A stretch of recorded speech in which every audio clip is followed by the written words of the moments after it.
a couple months ago, I watched a movie about, it was called The Sound of Metal. And if you don't know what it is, what that movie is, it's basically a chronicling of the journey of this guy who goes deaf, and kind of what a very hard, traumatizing experience that would be. And that movie seriously scared me into really imagining what it would be like to go deaf. And so today we're going to be continuing the personal series of mine of me scaring myself by immersing myself in the experience of losing one of my most vital senses. In this case, it's going to be sight. We're going to be talking about Blindness by José Saramago. This book was an absolutely wild ride from start to finish, and it kind of just like really shook me. So let's talk about it. I knew this book was going to be good after I had bought it from the thrift shop, and I was like flipping through the back, which kind of gives other books by the author, and one of them was called The Year of the Death by Ricardo Reyes, which I immediately recognized as one of Fernando Pessoa's heteronyms. And upon doing my more research, I found out that José is a Portuguese writer who kind of wrote that book as an homage to Fernando Pessoa. And like anybody who likes Fernando Pessoa, I just know has impeccable taste. So I really had high expectations for this book, and he met every single one of them. So the premise of this book is,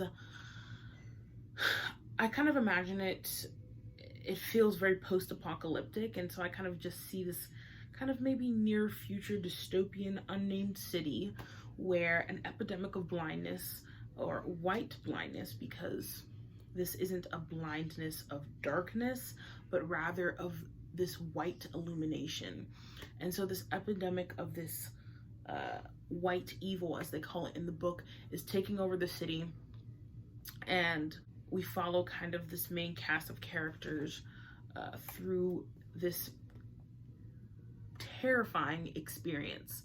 So the government, in an attempt to stop this epidemic from spreading, very hurriedly gathers everybody who has been so far confirmed affected by this sudden blindness, and anybody who they might have been in contact with, including their like immediate family or coworkers and stuff like that, and they kind of usher them all to this abandoned mental asylum where they're basically left to fend for themselves.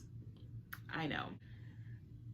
This book is very allegorical and kind of feels a lot like a parable in the way that it's told.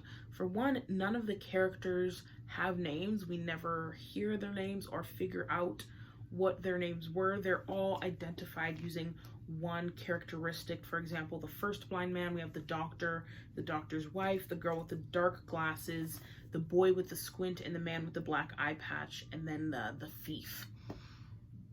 Which kind of just lends to this very stark, bleak air that José did a very good job in facilitating in this novel. It just feels so extremely claustrophobic and despondent, really. It's very easy to tell José's kind of viewpoint of the human race based on the depiction he gives of us as a whole in this book.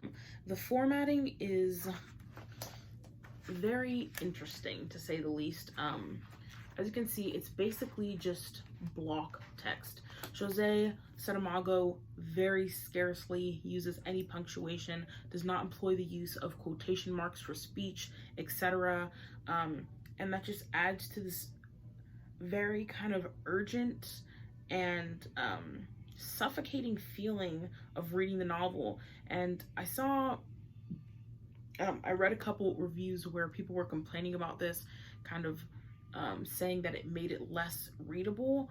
I personally thought the opposite of it. Once you get used to how José is very deliberately deciding to write this book, it comes off very much as written at a lot like the way somebody would naturally speak if they were just telling a story. And you really do find that flow. I feel like after a couple chapters, even though it might be a little bit jarring at first not to have quotations when people are talking, or to have really any notable place to like stop, it feels like you're just forced to keep reading, and this is kind of like this never-ending nightmare, which it was. It's not exactly stream of consciousness, but it kind of reminds me of stream of consciousness, just how the sentences are just kind of like running on and very kind of rambling, which I really like. I've always liked that style of writing, and I think it works really well for the story being told here specifically. This book was gruesome.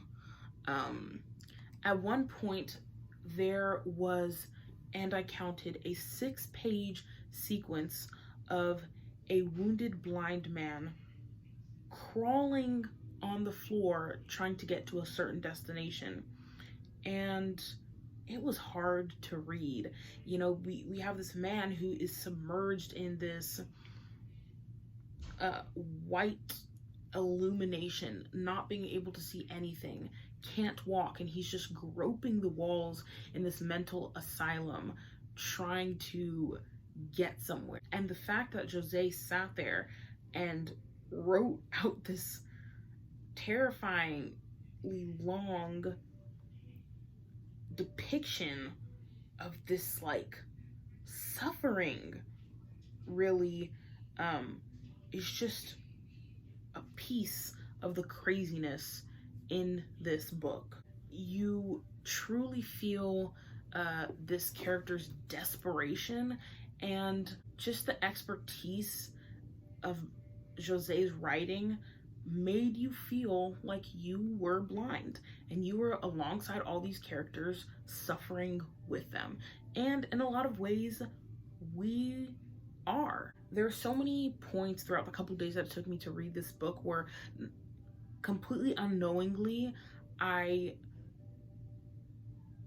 was kind of caught in this fear of worrying that I myself would go blind, like not even realizing I was thinking about the book or anything. I would just kind of have this pang of fear, like, oh, some freak accident's gonna happen and I'm not gonna be able to see, and what am I going to do?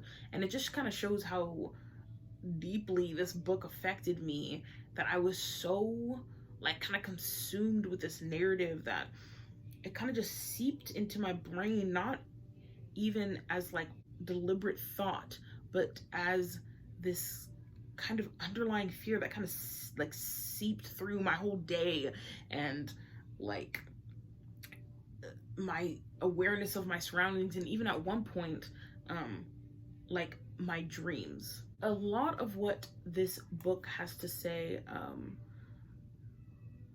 is about what lies just beneath the surface, what lies just beneath the surface in a shift in power, what lies just beneath the surface of a drastic change of circumstances, or just blatant fear, and how we as people would react.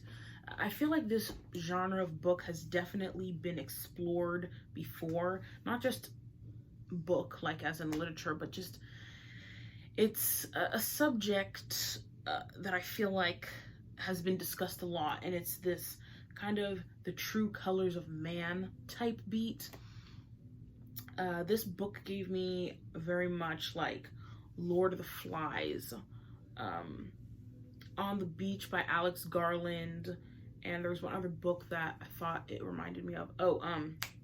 The Road by Cormac McCarthy, which all of them kind of delve into this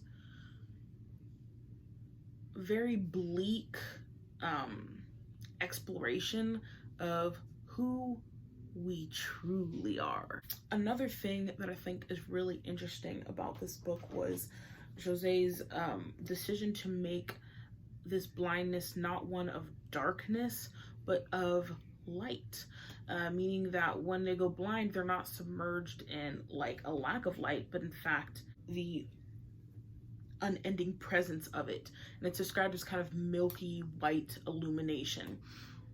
And I think that was just a really interesting point, because I feel like he was trying to say, wow, they are being deprived of their sight and of being able to see and navigate the world how they usually would. This is a blindness that is not only taking away from them, but actually exposing and showing the characters and everybody in this world this kind of realization of the people and the world that they live in.